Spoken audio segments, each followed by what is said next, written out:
Hey guys, welcome to Hope It Helps. And my guest on the show today is Mr. Faisal Shah. Faisal, welcome to the show, man. I am pleased to meet you, Khaled. Thanks for the invitation.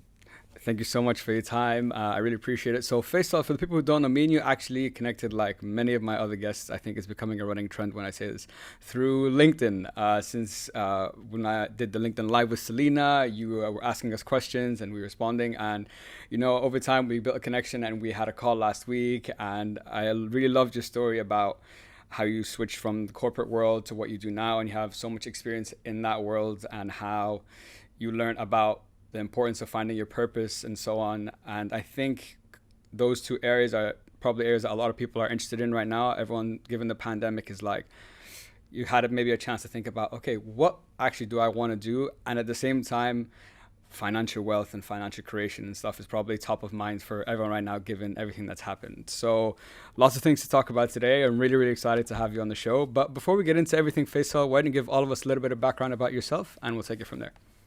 Hey man, great. So listen, I went to university, graduated in IT, and then I went and worked for a Silicon Valley company, a company that I just decided who do I want to work for. I went to the Nasdaq's fastest growing companies, and Broadvision was at the top. I applied for a job right there. They were in Silicon Valley.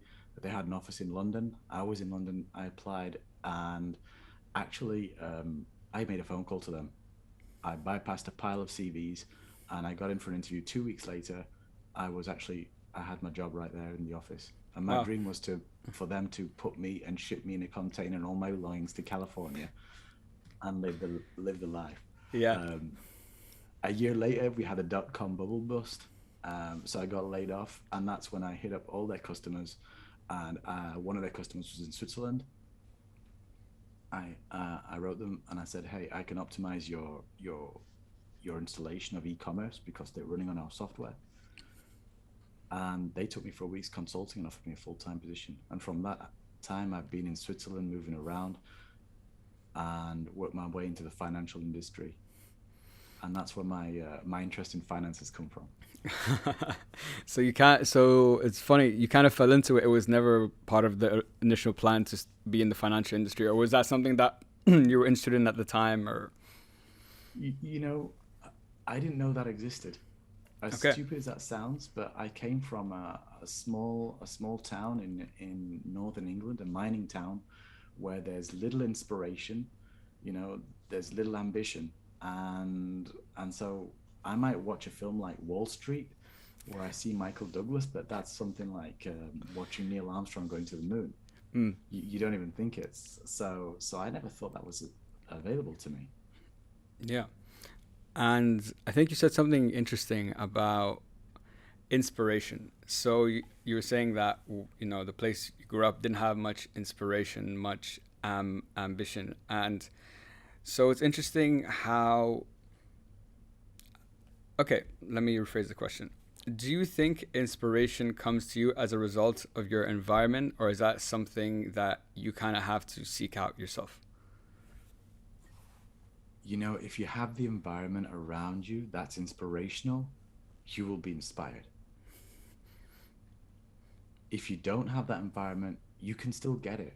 If you're in the middle of a town in deserted town in the middle of the USA, you can still find inspiration. Mm. Um, but you got to go looking for it in that case if it's not around you. Yeah, and I guess it's easier to, I guess, get that motivation when that environment's around you rather than when you have to seek it out and kind of motivate yourself to be like, oh, this is what I want to do, this is what I want to pursue. Yeah, because money has always been a problem in our family. I come from a middle class family.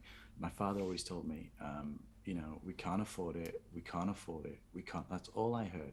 So I never went abroad before the age of 18, and I Okay. did that by saving up myself, because my parents told me we can't afford it, and we had little means and whatnot. Now that was drilled into me to barter. So that's how I went through university, by squeezing hard, by bargaining, by negotiating. And I didn't read any book on negotiation. I just tried to repeat what worked or watch other people who were good at it and learn from them. But that's the slowest way to make progress, because you're going to fall into all the traps that somebody else has already done, Yeah. probably written a book about, Yeah. uh, uh, and today even YouTubed about. Yeah, exactly. That's actually very true. I was thinking because I know in the work you're doing now, there's coaching and mentorship that's part of it. And one of the things you mentioned on LinkedIn is why would you try to go this journey alone? And like you said, and go through all the mistakes that other people have made instead of either reading about it or maybe reaching out to like a mentor or a coach to guide you and help you like speed up that progress, because you don't need to make the same mistakes that everyone else made. You're going to make your own and they will be unique to you, of course, in your journey. But the question I had was, do you think people need coaching and mentorship? I know you can do it yourself and you can get there. It might take more time, but as a coach and a mentor, what's the benefit besides, I guess, just learning about mistakes that you're going to get from working with a coach? I'm going to give you an analogy. So first of all, I want to just make clear what the difference is between a coach and a mentor. Okay. So imagine you want to climb, I don't know, I'm in Switzerland, so let's talk about Mont Blanc, the Toblerone mountain. Okay. If you want to climb up the top of Mont Blanc or something like that, no, actually, the Toblerone mountain is called the Matterhorn in Zermatt. Sorry, my mistake. Um, No worries. if you want to climb to the top of a mountain, you can have a coach. Now, a coach will say, okay, you need to be able to, your body needs to handle this kind of air pressure, and they will put you on a machine, get you ready for that. Now, that's a coach, but he's never done it himself. A mentor has already been up that mountain, probably a Okay. couple of times. So Mm, he's going to give you the inside information that a coach will never give you. He's going to tell okay. you, okay, what you're going to do is you're going to get to base camp 1 and you're going to need this tool. Base camp 2, you better be ready for this. And and he's going to give you all the tricks, the trips, and the possible things that you're going to fall, the traps you can fall into. That's the difference between a mentor and a coach. Okay. That's a great analogy, by the way. I think it really explains it very clearly, and you immediately get what the difference is. So, a coach is someone, I guess, who gives you maybe the technical tools of what you're going to need to do to be able to climb that mountain, for example, to use your analogy. And the mentor is the person who's going to literally sit down with you and show you like the roadmap, and at each checkpoint, what are you going to Yeah. face and what do you need the to do? men the mentor's already done it. He's been there, he's done it. Mm, And that's why I call myself a mentor. Now, I'm not a mentor in every category of life. There's, depending who you listen to, there's 7 categories or 12 categories. It's all the same. It's health, wealth, and spirituality, education, and things like this. But however, I know that I've been investing for 20 years in real estate, in stocks, um, and also I've grown. I've done 20 years in the corporate world. That's what I can really help people with. mm, People who feel like they're not getting a promotion this year, I can tell them why, because I've been on the hiring side and I've been on the firing side. okay. Um, I've been hired myself and I've been fired myself. So I can tell you all about it. Um, and that's where I think that my value, where I bring value, and that's where I get results for people who come to me. Mm. And I think you made a good. I think differentiating between coach and mentor, like you said, is very important. But now let's say I think it's harder to get a mentor than it is to get a coach, because there's, as you know, there's many coaches available. If no matter what your industry is, I'm pretty sure you could find a coach that would help you get better. But a mentor is something, it's a different type of relationship, and you kind of need to, because I went to an event here and they were talking about the difference between the two, and they're like, mentorship is something that it kind of, it's developed, but almost not, almost accidentally, but not at the same time. Because you, if I'm coming to you, Faisal, I'm like, oh, Faisal, I'd love you to mentor me. It's kind of like, what from you as the mentor, why should you invest your time in me? What is it that I'm gonna do, or maybe it's my character, maybe it's my personality that would entice you to do that. If you're, I'm coming to you as a coach, yeah, okay, I could come to you and be like, yeah, Faisal, I'd like some coaching on one, two, three, and you can easily walk me through that. So how do you go about then finding a mentor or developing that mentor mentee relationship? So I have a discovery call, for example, and my objective that I don't necessarily share out there is to actually see if this person, A, they're coachable, they're willing to learn, Okay. if they have ethics, and if they really want to, they're really I want to find out what their motivation is. Because if I can tap into that, I can take them where they want to go. If I feel like they're not invested, like on a scale of 0 to 10, how much do you believe in this? How much effort? And they say 3 out of 10. Well, I don't think I'm the right person for them Okay. because I go hard on the people. Because at the end of the day, what drives me is getting results. It, it's not getting it's not the paycheck. It's getting results. It's having the satisfaction that you help somebody get from where they were stuck at to the next level and beyond, and Yeah. help them find. And then you come into things like finding purpose, finding goals, having a blueprint for your life. So everything aligns, Yeah. and that's where I want to get them to. But some people come to me and they said, I just want a promotion. What do I do? I've been in the same job. I said, have you had any? How long has it been? 6 years. Have you had any pay increases? No. I said, okay, just to let you know that that's generally not a good sign. Hmm. And why do you think that is? And often they have a roundabout idea. Okay, that's interesting. Okay, just to stay on that example, I'm curious. What are the kind of things I guess that have it? Because I think the promotion example is very relevant because everyone who's working, in the corporate world, over time there are milestones that you want to get from here to this next position to the next position and so on. So in terms of, but sometimes people are scared to ask for it or scared to they're scared to make that. So I had a friend recently who hadn't been promoted in a while, and I told her, I'm like, listen, if you can go and ask for it because based on like the rules of your company, you should have been, but you also have to be prepared for two things. Are you prepared to walk away from it if you don't get it, and or are you comfortable to stay if you don't get it as well? If you do, fantastic, we're all happy, woohoo. But what about the other side of it? Right. Right, absolutely. And in my case, some of the people came to me. I can give you one example. And she said to me, "I really want a promotion. I haven't had it." And we dug a little bit deeper. But she was being um, never appreciated by her boss. Okay. And why is that? And we realized we did a tiny bit of work, and it was because his boss was actually very satisfied with her there because it was a strong worker in his team. He Okay. didn't want her. And so he would keep her there, and she started doubting herself. So we said, okay, when was the last time you over delivered? When was the last time you? So she went, oh yeah, I did this, and I didn't think I could achieve this, and I did this. I delivered this project. I didn't think I could do it. They threw it on me last minute, and I delivered it. I don't know how I did it. And well, there you go.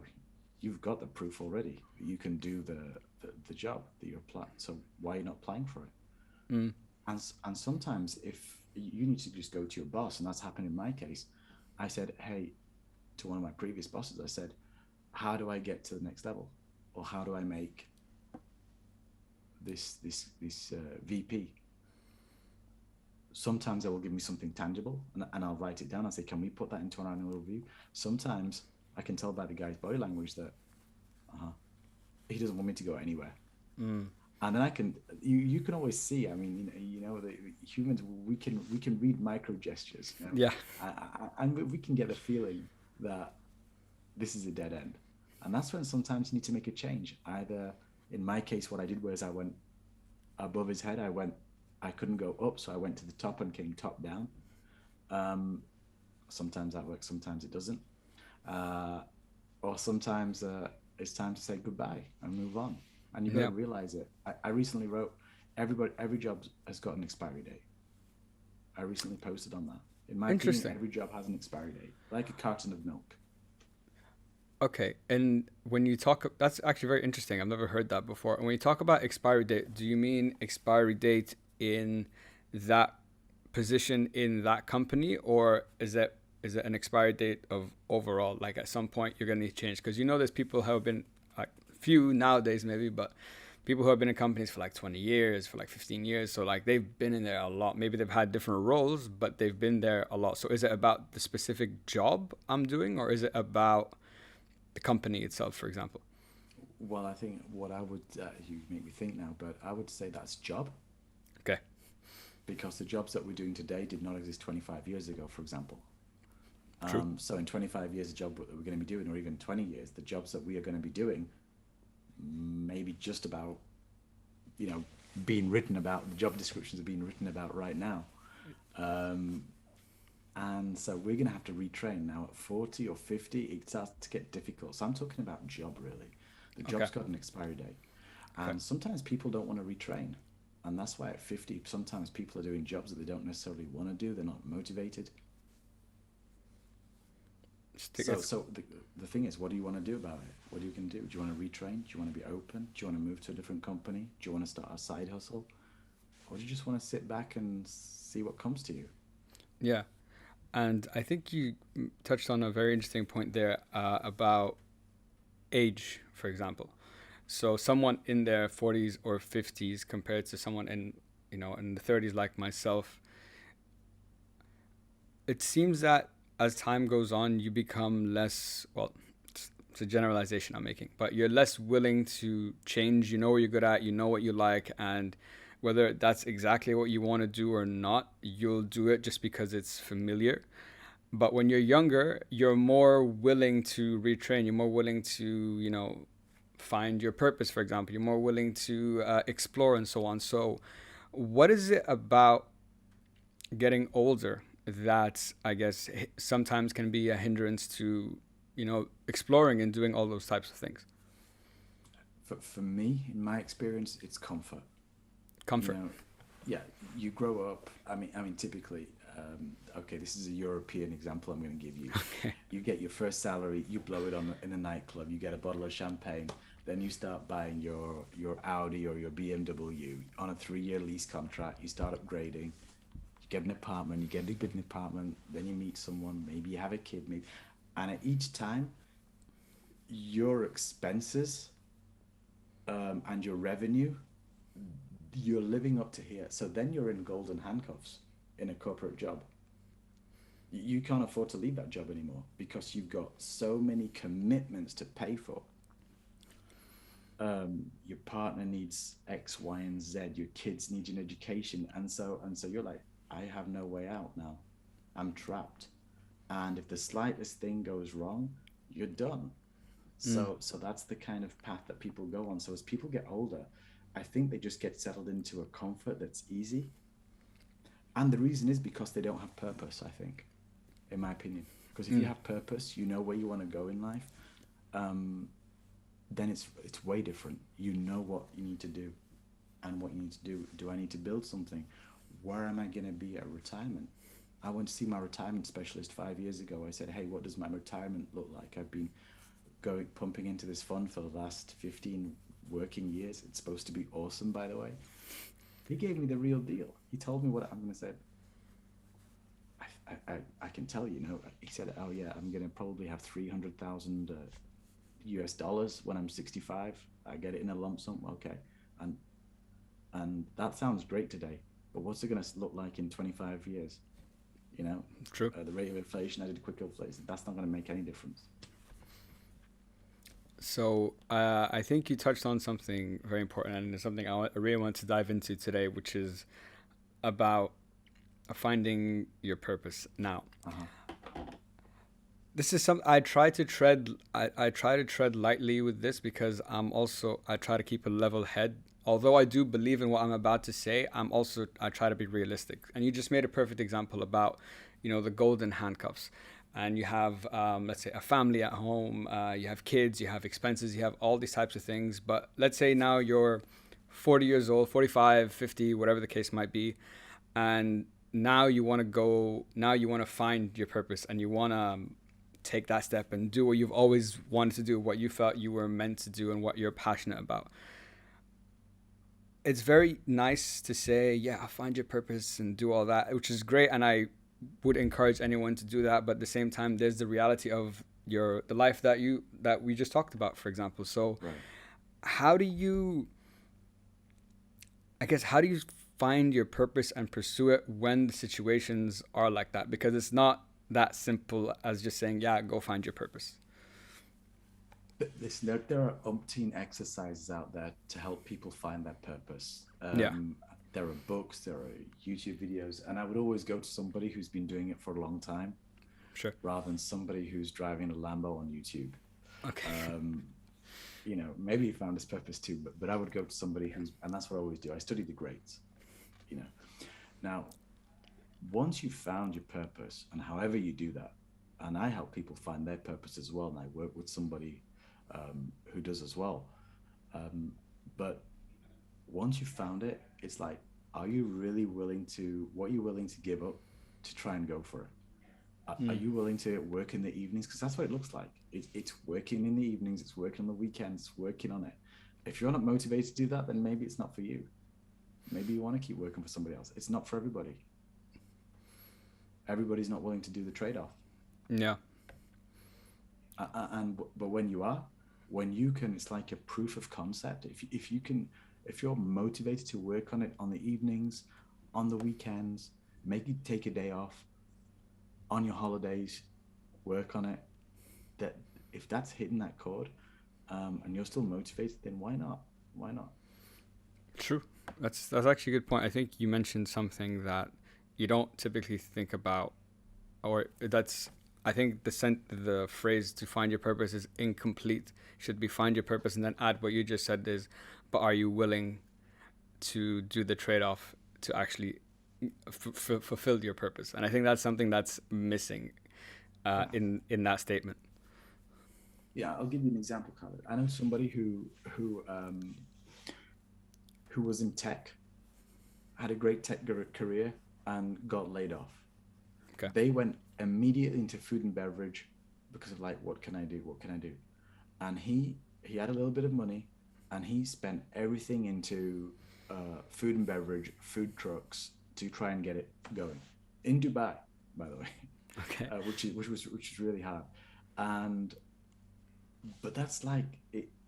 That's not finding your purpose, because if it was really a real motivation, you would have already started working at the restaurant down the road to try and find out how to do waste management, staff rotas, find the ins and outs, manage Caribou Cafe or whatever it's called in Dubai, manage the local cafe, and then go and do your Starbucks copy or whatever food and beverage company you want to do.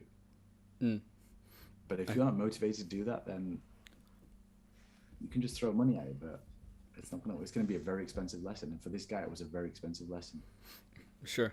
So it's but he about, came out of it learning. Yeah. yeah, yeah, exactly. There you go. Sometimes I think sometimes you need that lesson to like wake you up and reframe how you think about things and what you want to do, and so on. But like you said, there are many exercises out there that would help you find what you're looking your purpose. But what about, let's say I'm a person who like, oh, Faisal, man, I've tried these exercises, and I have my purpose, but I don't really know if it is. Like, it sounds good to me, but I'm not very convinced about it.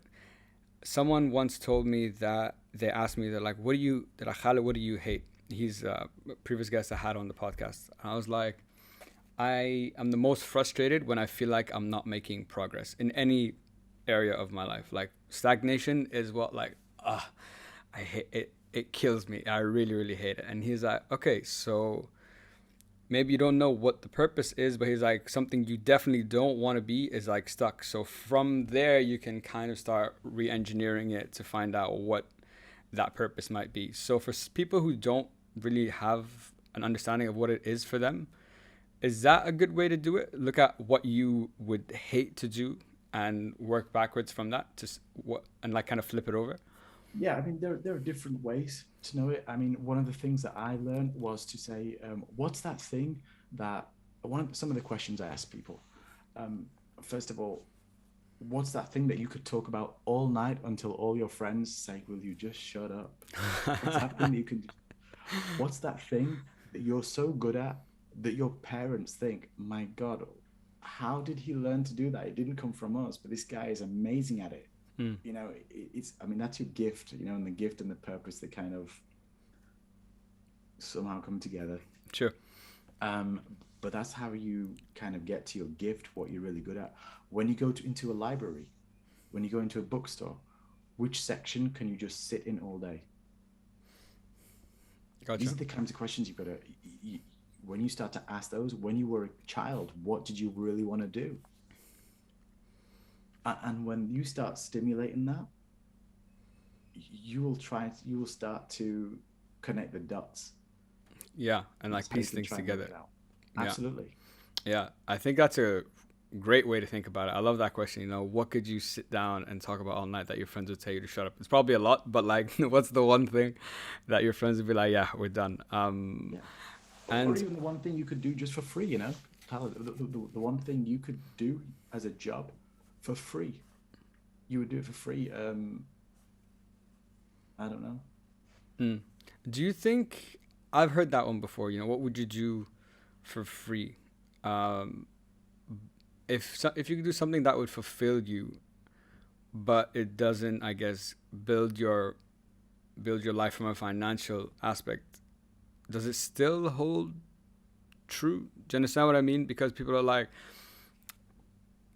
with coming with finding your purpose, like, oh, this is what I'm passionate about, this is what I love to do, but at the same time, I also want to live. So, that it's like a balance that you kind of have to figure out. Yeah, absolutely.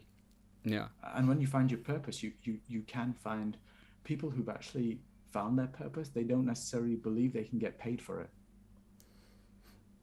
that's a, I learned that least recently. I learned that recently from talking to an expert in purpose. mm, Um, but they don't. But you have to make it pay. So and it does pay. yeah. So you kind of sometimes you didn't even know that this was something that could be Yeah, your purpose could be something that you could like live off, for example. yeah. I mean, JLo, how much does she pay for somebody to do her eyebrows? It's thousands and thousands of dollars. I mean, seriously, you can have it done for $10 down the road. What's the difference? How much do people pay for a haircut? Mm, $500 haircuts, but you can go down the road and get something similar for a lot less. But you do it because these people who are at that level for eyebrows, hair, whatever, they have purpose. mm. Yeah, and they also bring a lot of there's a lot of value now attached to their purpose. So Right, it's kind of like a win-win situation for them. right. Yeah. And so on the concept of purpose and so on, so I guess the next I'd like to know if you could share with us what's your purpose, if you could like put it into words, and when did you find it? Because I know for majority of your career you're working in the corporate world, and I remember from our last conversation that one talk you had about being the VP and what he told you, and I thought that was, I'm like, really? I'm like, after all that experience, and that's what he would tell it. It really took me by surprise.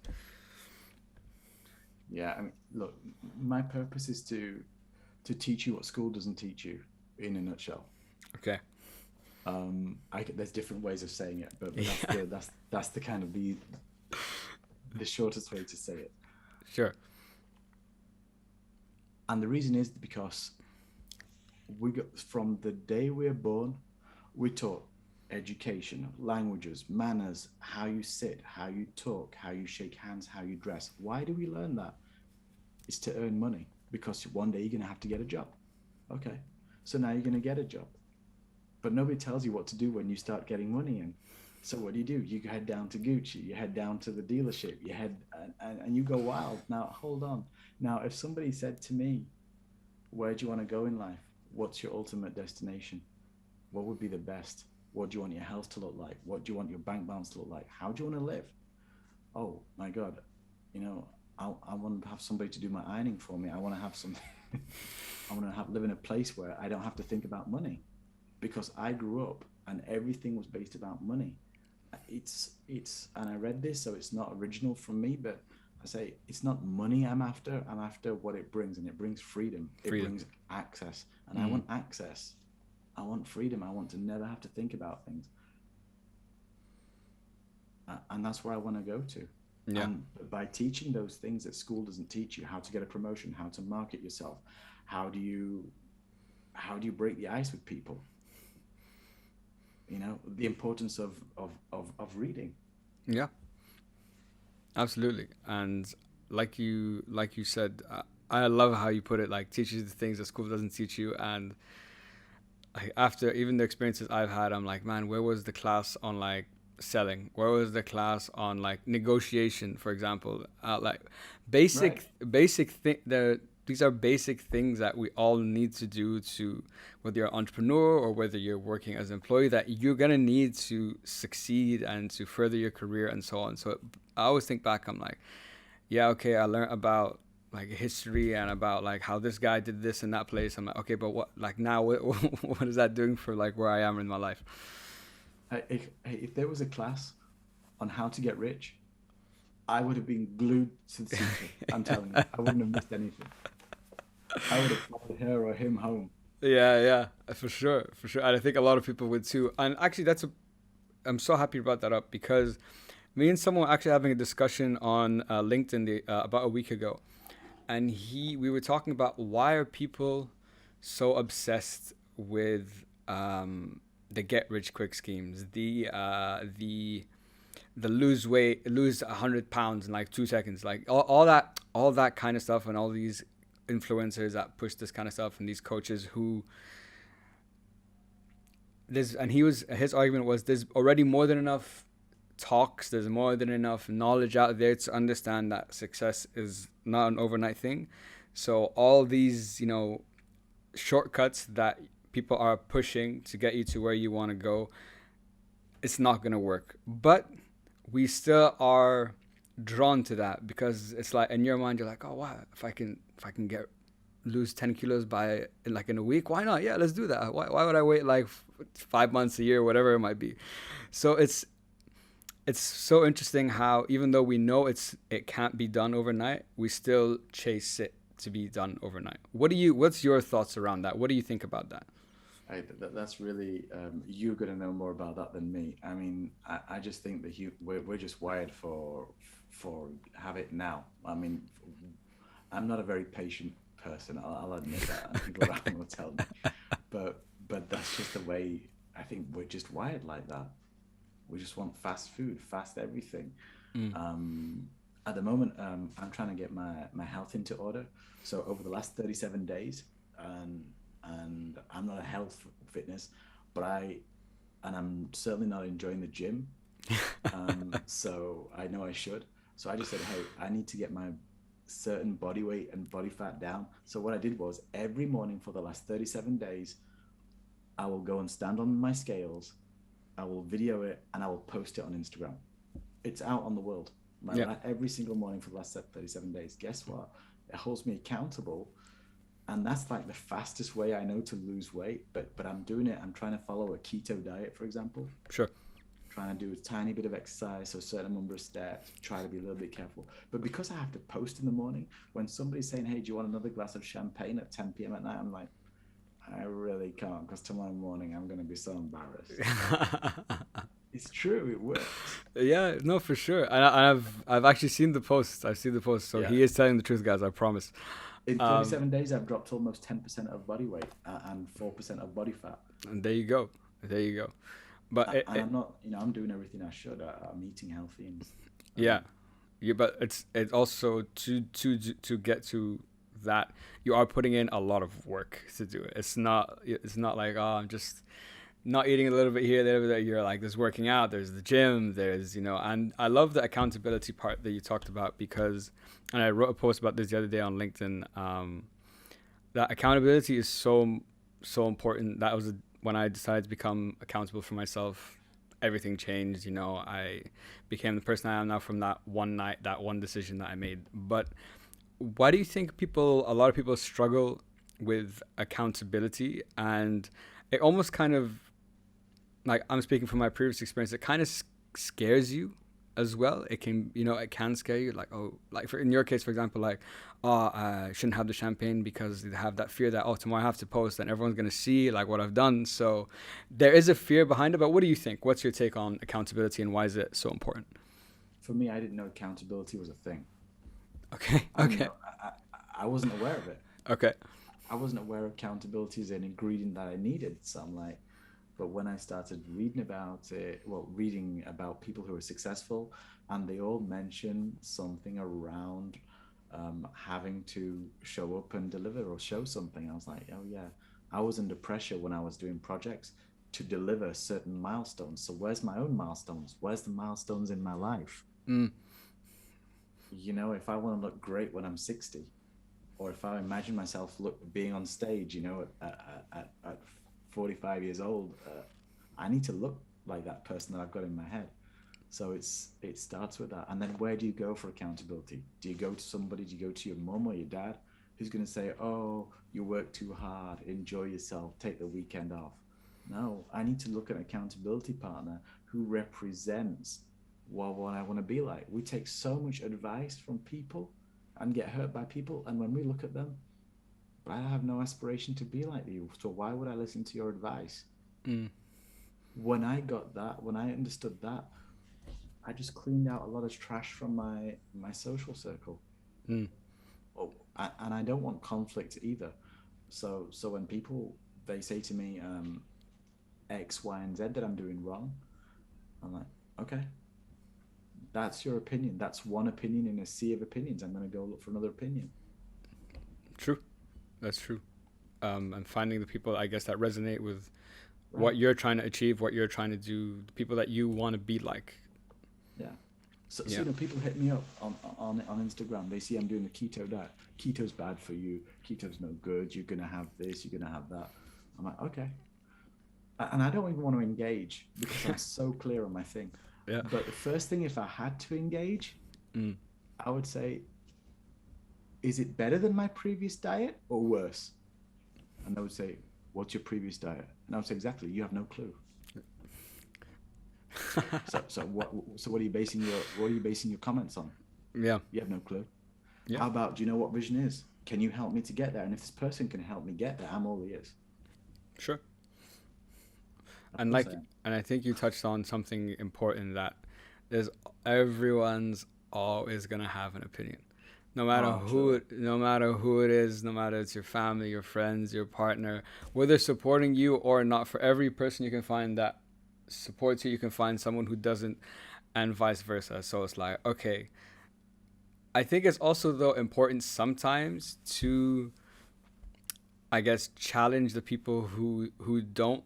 I think you might learn something about yourself, or you might learn something that you hadn't before, that might help you as well. Uh-huh. What do you think? Yeah, you will always learn something. I mean, even when I go to I go to a lot of presentations. Some of them are not as good as the others, but I will always take something away. Always, even if I learn how not to present, I've learned something. Um, but you touch on something here. Grant Cardone, this guy who wrote this book that I read in it, and it was this and Simon Sinek's Start With Why were two books that really that just blew me apart. Yeah, game changers. But yeah, absolutely. But one thing I learned was you need haters. Grant teaches that you need haters, and if you do not have haters, you are still stuck in obscurity. You need to break out of obscurity. My problem today is that I don't have enough haters. So that means I'm still stuck in obscurity. People don't know me. I'm not making enough noise because Okay. love me or hate me, at least you know me. Okay. And I'm going to tell you a little anecdote. I started writing on Medium because I'd like to write. It's one of my aspirations. So I did a course on writing. I connected with some big writers who are guiding me, and I started writing on Medium. And they told me I need to write 100 articles on Medium to really find my voice. I've written 4, Okay. and last month I got a check for $75, a monthly check. I'm Okay. like, way Yeah. $75. I've written 4 articles. Now, some of the comments that I got, and I'm going to share them with you. I wrote an article on saying why you shouldn't compare. No, why comparing Volkswagen and Tesla is a mistake. One of the comments somebody wrote was, reading this article was a mistake. That's awesome. And if I like it, it goes public. So I liked it. Oh yeah, absolutely, Come absolutely. on, man. Yeah, And I thank the person. You know, that's yeah, public now. That's on the internet. Um, and you know, I'm like, whoa, I got somebody who's hating. I need some more. But well, that's like 8 people maybe who hated on me, and another 1,800 people read the article. unliked it. So Yeah, yeah, or I don't know how many liked it, but that's okay. Even if everybody hates it, it's okay.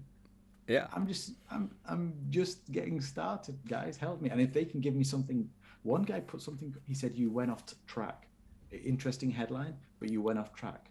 I wrote to him, thanks so much for that. It helps me become a better writer. Yeah, that's good feedback. Yeah, and I thanked him for the feedback publicly. But that's what I need. You need people who are gonna also hate on you and stuff like that, because that's when you're making progress. If everybody's saying great, great, great, then you're not shaking the world enough. I've actually never heard of that anecdote before, but I get like listening to you explain it. I understand it, and that's true. If no one knows who you are, so in other words, you maybe haven't reached the level you'd want to reach where you would become known, then your majority of the people around you are going to be the support. It's when you go out into the like the big, going from like the pool to like the ocean, and you're like, okay, now, okay, I see you guys. Okay, there's a couple here, there's some over there, but I guess that is a Right. sign of progress, and I never thought of it like that. That's actually very interesting. And that's what he says. He says, uh, love me or hate me, but you know me. And he says, if you don't know me, you can't. If they don't know you, they can't flow you. If they don't know you exist, they can't um, give you money. They can't spend money with you. True. That's very very true. I attended a podcasting webinar, and they were like, no matter how good your podcast is, if no one knows about you and no one's gonna, then who's gonna listen to you? And it was just like a light bulb went off, and I'm like, that's actually a good point. Like no matter how good the job I'm doing, if it's not out there, then what? Like it's not gonna grow. It's just gonna be like one thing that just sits there. There's no evolution from that. Right. But a podcast is something. It's like a book. It can be quiet for years and years, and then with the right backing behind it, it can take off. The day you go crazy, people are going to be watching all and listening to all your material. Yeah, exactly. That's 100% true. I wanted to touch on just come back a little bit to the concept of, I guess, finances and wealth creation and so on, because I know that's what you spent most of your time doing in the corporate world, and that's your area of expertise now. And it kind of touches on what you do, which is teaching people the things you didn't learn in school. And one thing I think that no one learned was, how do you manage money? How do you think of money? How do you invest? How do you grow your wealth? So, and I've had someone on the podcast before. She's a wealth manager, and I learned a lot from her. But one of the things, even till now, I started looking into cryptocurrencies and stuff, and I took a trading course. So I now have somewhat of an understanding, but not many people. I think majority of us have never learned how to think about money and how to grow it and so on. So could you just walk us through like your perspective on what is wealth creation and what's the mindset you need to have in order to do that? Well, first of all, and my mindset changed from we can't afford it to you can go to wherever you want to go. Okay. Um, I had an RTT session for that as well, by the way, Oh, because I know you're really? an RTT therapist. I Yes, worked with Seb yes. Jocelyn on that, and Okay. and he was awesome. Okay. Um, but we had to go back to those beliefs from my childhood, wipe them out, and that's how I'm now aware of those beliefs. Mm. But what I would say is you've got to get your money mindset right first. Okay. Money is in abundance. Money is everywhere, and money is for the taking. People say to me, what could I do if I'm at zero? Well, do you know what? And I can show this online. I just sold some stuff I had around the house. I sold my old iPhone. I sold 2 lamps, and I have $1,500 now in an envelope from people. That's $1,500 if I was at zero. Everybody's got stuff in the house, but the money's there now. I can invest that, and if I haven't got that, I can just go out and do anything. But money is around there, it's circulating. So it's in the air. You just need to go grab it wherever it is. Mm. Every complaint you have is an opportunity. That's true. That's true. And I can go on and on about anecdotes, but you got to get that right first. And when you get your money mindset right, it's like, how much do I want? I say, what's your number? Let's work out your number. And they're like, what do you mean? I'm like, how do you want to live? I'm like, oh, I want to live here. Why do you want to live like that? And what does that cost? And what does that? And we get a figure of what you need to be earning a year to live that life. Now, and then I say to them, now let's 10x it. What does it really look like? Do you really want to lose 2 kilos? I'd love to lose 10 kilos. All right. Okay. Okay. What do you really want to do? I would love to leave some of my life story in a book. Okay. And we start to find things, and then we really blow it up. And like, okay, now let's make a path to get you there. And even if they don't reach all the way there, they've gone way beyond their 1x goals. They've gone way beyond. And people really start thinking differently. You know, when you think, I want to earn 80,000 a year, guess what? You get stuck at 75. You're like, I really need to get, how about I need to make 200,000 a year? Your think changes. This company doesn't even pay 200,000. So immediately I need to change companies. This sector doesn't pay that much. So I need to change. So what can I transition into? Okay. You know, and that's how you're going to get there. Yeah. So you change the think. Okay. So I think you mentioned a good point that even listening to you say it is maybe something that I haven't thought of, that money is in abundance. And that's something that even myself, I probably have, even saying it, I'm like, I get where he's coming from and I understand it, but it's maybe not that simple, but of course there's ways around it and there's ways to, work back from it. So I think you meant talking about money mindset is super important. And because like you said, I remember what I watched the video you made on LinkedIn about, setting your goals and so on, and about 10xing them, like you just said. And they're like, they should be so big that you're probably not gonna hit them, but that is what's gonna keep you dedicated and motivated to keep working towards the dream, in quotation marks, that you're trying to work towards. Absolutely, yeah. I mean, the 10x goals are designed so you never achieve them, because when you do hit them, you 10x them again. Okay. That's the thing. So that the things, but it keeps you pointing towards a North Star and fulfilling your potential. Why do I want to settle for a job that pays me $40,000 a year when I know in me I've got the potential to earn $400,000 a year? And True. That's a real example. Yeah. If I stayed in the town I was born in, like some of my school friends, I would probably be earning $25,000 today per year. If I move a little bit, I can earn 10 times that. If I invest, I could probably earn 100 times that. Yeah. Just same job, just by the money, the first income flow, I just turn it into a second income flow. So it's just the knowledge and it's the courage. Sure. I think those are all tangible examples. Yeah, I think there's a key word you said there, which is courage, because there's a difference between knowing what to do and having all the resources at your disposal and actually taking that leap and jumping off the cliff and like, all right, now we have to figure out how we're going to get down, how are we going to fall, how are we going to figure this out? Because I think courage is probably one that's not talked about enough, because it is scary to do, even like in your example, to leave that town that's so familiar and to go out to, like the States and then to Switzerland, like these huge places in comparison. It's a big jump, and it does take a lot of courage to make those jumps in your life. But I think those are the ones that when you look back now in hindsight, that it's because of those jumps that I can sit here right now as like Faisal and be like, this is why I'm here right now. It's because I did those things. But how do people, I guess, get the courage to do that? If you don't have the courage, how do you build it up? Is it just how badly do you want it? Is it that question to ask, or is there more to it? I would start with housekeeping. So housekeeping or spring cleaning is sorting out the people around you. Okay.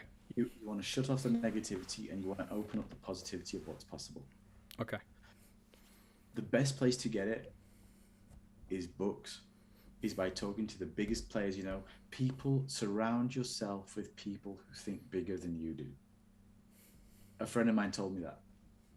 And in his planner, in his daily planner, he writes that down as a goal every single day. My goal for the day is surround myself with people who think bigger than I do. And and then that's where it comes from. And the people who are bringing you down, dragging you down, you want to cut that out. Cut off the news. I haven't watched news for over a year, ever since the pandemic happened. If I need to know how it's going, I'll look at the official figures of the growth, in which country I want to travel to. Is it going up or down, and what's happening? But I just want the official government figures.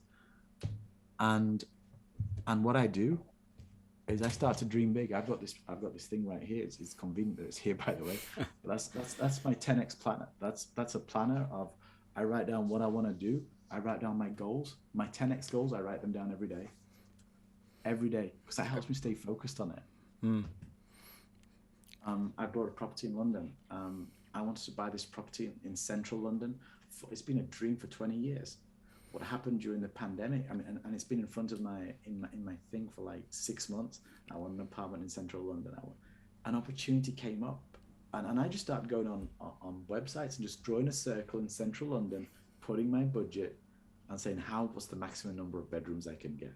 A 3-bedroom property came up, and I'm like, no way.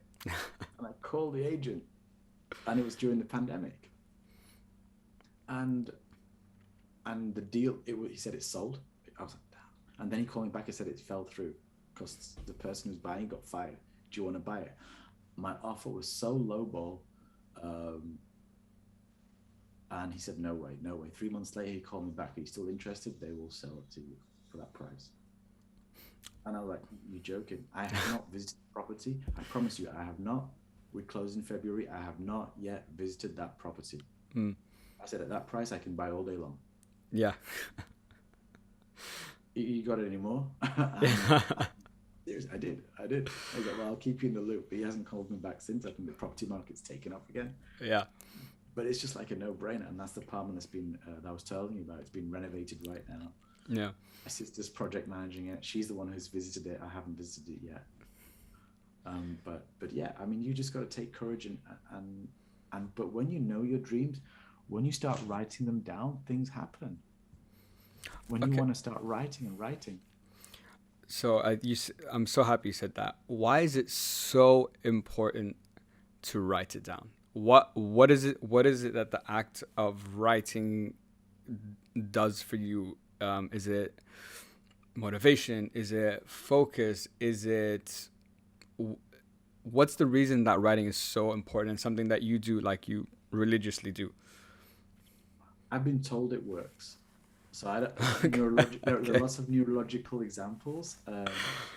They say that when you learn something, write it down, not type it. They say handwrite it, because apparently it makes some neurological connections that you'll probably understand way better than I do. Sure. I don't want to go out of my lane. But it does, and it works. And it works. And then every single successful person I've surrounded myself, if I can get 2 minutes with a guy who's making 10 million a year, I'm like, what's the thing you would say? And he's like, what are your goals? And I'm telling him, are you writing them down? I'm like, no. You want to be right? And I hear that over and over and over again. So there's a reason that people do it. I'm like, well, I'm going to write mine down. And I don't believe them. I don't believe them when I'm writing them down. And I say my wealth is this much and I'm getting this much in passive income. I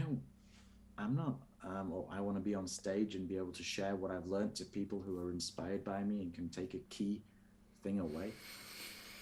But all of a sudden, I'm invited on your podcast, and that's a stepping stone. But also when opportunities come, we know that's right for us. People come to me with opportunities every week, business opportunities to invest in. Do you want to invest in crypto? I'm like, It's not, I don't understand crypto. It's not my thing. You're missing out. Yeah, I am missing out. I know I am missing out. But I need to, one of my rules from Charles Munger and Warren Buffett is to understand what you invest in. Mm. I don't understand it. I'm so sorry. And but it's so clear that I can pick it out. And so when opportunities come, do you want to be on a podcast? Yes, that's going to get me to that goal. Yeah, And that's what writing them down does on a does. daily basis. Yeah, yeah, yeah. I think I love how you said that when we started. Like, I've heard it's true, like just so easily, and I'm like, and but he's like, but the people I've been around, that's the first thing they tell me. Like and they're super successful. That's what they do, and so it does seem to work. And I have read more things about, I've taken like a memory course and so on, and one of the things was like writing things down and then like remembering the order and how you use them and so on. So yes, there is something. I know there is something to that, and I think focus is a big part of it. But one thing that you said in that video that I mentioned, and it kind of ties in everything we've talked about today together, which is about finding your purpose, writing down, setting out your goals and writing them down, like 10xing them, surrounding yourself with the right kind of people. You said that when everything's aligned, when you have all that in order, it kind of just moves effortlessly. Like there will, yes, of course, there's challenges and they will come up and so on, but you're kind of cruising. You're not kind of taking like a helicopter up the mountain now instead of trying to like climb each and every rock now that you have everything in place. Yeah, I mean, I believe that one area influences the other people, and that's one of the mistakes people make. They think they cannot have wealth and have health. So a lot of wealthy people, their health isn't so good. I've seen that over and over again. Mm. Um, or that their families are falling apart, or they have amazing promotion and they're getting divorced. Oh, well, that was smart, wasn't it? All your wealth, you can just divide it by two now. That's what I'm thinking in the back of my head. I'm Sure. thinking it's a shame. Yeah. Maybe it was because this guy's after money, you see, and I've seen this. But he's just getting through divorce and everything's been chopped in half. Let's sell the house with the pool. Like, okay, that was great. Was your promotion worth it? Um, but obviously I don't say that. But I'm like, people just need to believe that you can get there. You can get there, but you need to have a vision that's clear on all fronts. Absolutely. Absolutely. And I think you touched on something very important, that um, not just one area affects the other, and that you can have both. I think, like, I've read a lot about this, and from my own experience, it's very difficult to hold two conflicting beliefs in your head at the same time. So to think that this is what I want, but I also want this, and this is why I want to do this and don't want to do that. But like you said perfectly, I could believe one thing that now, like in this situation, and believe something completely different in another situation, depending on the context. So it is possible to have more than one thing or one belief or one area of life that's going to play into the other things that you want as well. Yeah, and we all have limiting beliefs. I mean, I've got a ton, but I'm going to work through them slowly and slowly to get to where I want to go. But I'm entirely committed to where I want to go, and I want this for others too. If if I can get to a place, my ultimate ambition is that everybody dreams of this. Well, everybody. A lot of people think of a little side hustle, a little project that they'd love to do, or Sure. something that gives them meaning. But when you do that, and I've been in that place, I am in that place. How do you get started? And you start to talk to somebody. Oh, you need to be on social media. You need branding. What's your logo? Have you registered the company? Is it trademark? Have you copyrighted it? Have you bought the URL? What's your branding colors? And it becomes so overwhelming that what do most people do? Nothing. Mm. What's your unique selling point? So what I want to do is I want to be able to get to a place, if I can make um, my mentorship business really grow to where I want it to go, if I can get it there, I'll have the blueprint of how to take a company, an idea from zero to something that's sustainable. I want Mm. to be able to deliver that to everybody. I want somebody to say, oh, you know what? A lady came to me. I can't buy these kids' shoes here in Switzerland. They're so expensive for my 3 kids, I have to import them. And instead of $200 each, they're $40 each there. Why is nobody selling them here? I want to sell them. I'm like, that's a great idea. Do you believe in it? And I want to be able to do everything for them from A to Z. If I could do that, can you imagine that? That's pretty special. What sort of a world would that create? Yeah. That's my Will I get that? I have no idea. But I need to show it myself, and then I can mentor other people on doing it. I need to climb the mountain myself, and then I can teach other people how to show them how to climb the mountain. How to do it. And that's I really like that. That's a great goal and a great ambition to do. And like you said, if I'd like to say when you get to that stage, I'm sure it's going to feel incredible, and then you can give so much more value to other people around you and potential clients and so on. So it's just an exponential effect overall. But Faisal, I want to be conscious of our time, so I have 2 more questions for you, and these are questions I ask all my guests. So number 1, looking back, either it's totally up to you whether it's personal or whether it's in your career, what are you most proud of for yourself? That's a great question. I think I'm proud of myself for getting out of my comfort zone. Getting out of your comfort zone. Yeah. For not being scared. Well, actually, that's wrong, because I have always been scared. But I will always go to where I want to go and give things a go. I will try what I can in my capacity to do that. Whether it's applying for a job that said French is mandatory and I cannot speak a word of French or a sentence in French, I applied for it. I spent 15 years in that company and got promoted several times. Okay. Just to say, but it's just like, I'll give Yeah. it a go. Or moving out of, leaving the UK to come to Switzerland, and people were saying to me, oh, but where are you going to go? How long are you going for? What if it doesn't work? What are you going to do? Well, I'll just drive back. That's a true real reply. Yeah. And what if you lose it all? Yeah, okay. Can you put me up in a couch? Because I've got the belief in myself that I think I'm willing to go to zero again. But that's for me. Not everybody's like that. So people have, but just believe in yourself and have courage. I think that's what I'm really proud of. Yeah. And I think that's awesome, man. I like what you said, that it's not that you weren't scared, is that you did it and went to the uncomfortable place despite the fear. And I love that reply, like, oh yeah, I'll just drive back, to have, I think if you can, as a person, develop that belief in yourself, I think it's the most rewarding thing, for you, because you know that you can take Faisal or whatever, plop me down anywhere in the world, I'll figure it out. I'll be okay. And I think that's an awesome mindset to develop. But I know that's also not easy, and it does take a lot of work, and you have to do a lot of work on yourself too. But that's awesome, man, that you feel that way. And for my last question, Faisal, what is the message you'd like everyone to take home with them today? Whatever you want to achieve, you can achieve it.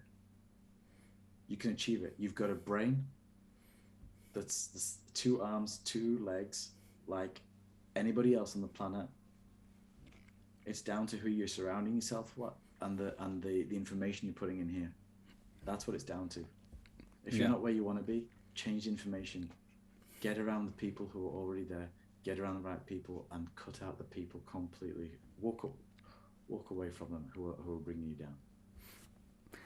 Couldn't have said it any better myself, my man. And I think that's a great message. And I love how you explained it, that, you got a brain, you got 2 arms, 2 legs, just like everyone else in the world. And other people have been able to do it, so you have just as much capability to do it. And how important it is to change the information in your head, and because everything is going to trickle down from there. It starts mental, and then everything will just over time play out and so on. So I think that's an awesome message, something I really resonate with, and I think a lot of people listening would too. And I want to say thank you so much, Faisal, for coming on the show. I knew after our last conversation this was going to be a fantastic recording, and it's been so much fun. And I really appreciate because we touched on a lot of things today regarding personal development and mindset and purpose and stuff. You have a very, I really like how you make things very simple and logical, because it can be overwhelming when you try to bring all these things together, but you have a very logical, simple approach by it. You ask some great questions. And to anyone that would like to, for example, connect with you or so on, where can they find you? How can we give us, how can we get in touch with you? Absolutely. On Instagram, I'm at Wake Up Mentor. Wake Up I Mentor. reply to all my DMs. And on LinkedIn as well, at Wake Up Mentor. And you can connect with me on LinkedIn. Faisal Shah, Mentor, you'll find me. You'll find me. You will, guys. He's easy to find. Yeah, I'm pushing stuff out every day. I want to push stuff out for free that got me there. I'm pushing the lessons I learn all the time. Anything to help you get ahead. Anything that's you will probably not learn so easily or find easily elsewhere. I'm trying to share, and I've got access to all of Grant Cardone's material, so I'm learning. And if I learn something fabulous, I'm dropping little summaries in there. I need things to be simple for myself. Sure. So I can't do complex. So I need things to be super simple. And so that's how I break it down for people. Yeah. And I've been following the content for a while, man. Some of the stuff he posts has been really, really great. And making it simple makes it more not only understandable as, the consumer of the content, but also more applicable. It's easier for me to get my head around and be like, okay, I get what this is saying. This is what I would need to do. So guys, if you're looking to, wake up, as Faisal says, and take your life to the next level, and whether it's in your business or in your personal life or trying to find that purpose, make sure to connect with him at Wake Up Mentor, both on Instagram and on LinkedIn. And Faisal, thank you again so much for coming on the show, man. It's been a pleasure. Absolutely, Khaled. And with your listeners, if I can help, if I can't help, I'll connect them with somebody who does. I haven't got all the answers, but I'm hooked. I've hooked my wagon to Grant Cardone and all the whole 10X community. I'm telling you, if I don't know, I'll find somebody who does. But let's help them. Let's help as many people as we can. Absolutely, man. Absolutely. Love that. So guys, you got all the info if you need to connect. And thank you so much to everyone for listening. I really appreciate it. And as always, hope it helps. Peace.